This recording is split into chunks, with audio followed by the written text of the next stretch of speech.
Hi, I'm Brian Singer. In June of 2010, I wrote, directed, and produced a PSA for the National Wildlife Federation relating to the BP oil spill called Crude Awakening.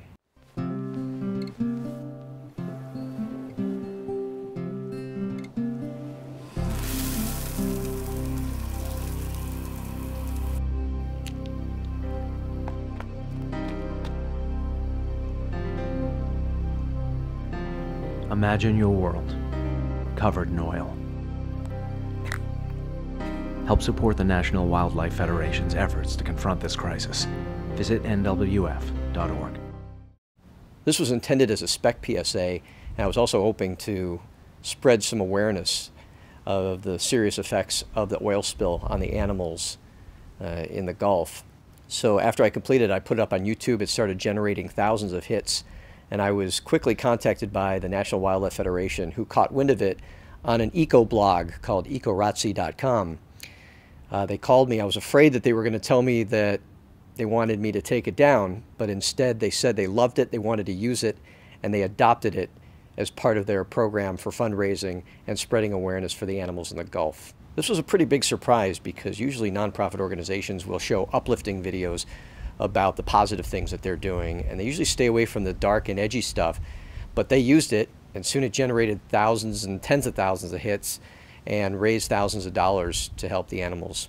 I run several times a week on the beaches of Southern California and also grew up in Florida on the beaches, and to imagine those coastlines covered in a blanket of sludge was pretty much incomprehensible. So I felt like maybe there was something I could do.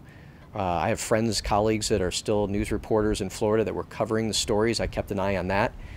And I was browsing through photos by an AP photographer named Charlie Riddell and saw some pretty rough-looking photos of animals that were consumed by the oil. The idea came to me, and I called some friends. We quickly got on it, had a casting session, found Sarah Collins, she had kind of a vulnerability, and she had the eyes to tell the story.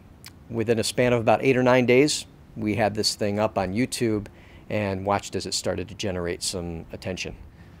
I really don't think without the internet that this would have gone anywhere. If I had just mailed it in to the National Wildlife Federation, I think it probably would have gotten thrown to the side or, stuck in a closet somewhere. But by them seeing the tangible effects on the internet, the results of people's comments and how many hits it was getting on YouTube, I think that it was pretty much undeniable that this was going to help them. One of the things that bugged me was the comments on the internet, like, the environment is resilient, it will heal itself, and that might be true in a natural disaster, but this was not natural, this was man-made.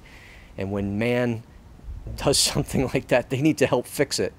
So we needed to do something. I think that this helped open people's eyes to the seriousness of the crisis in the Gulf.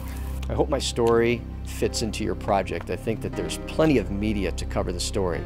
It's on eco blogs and eco websites.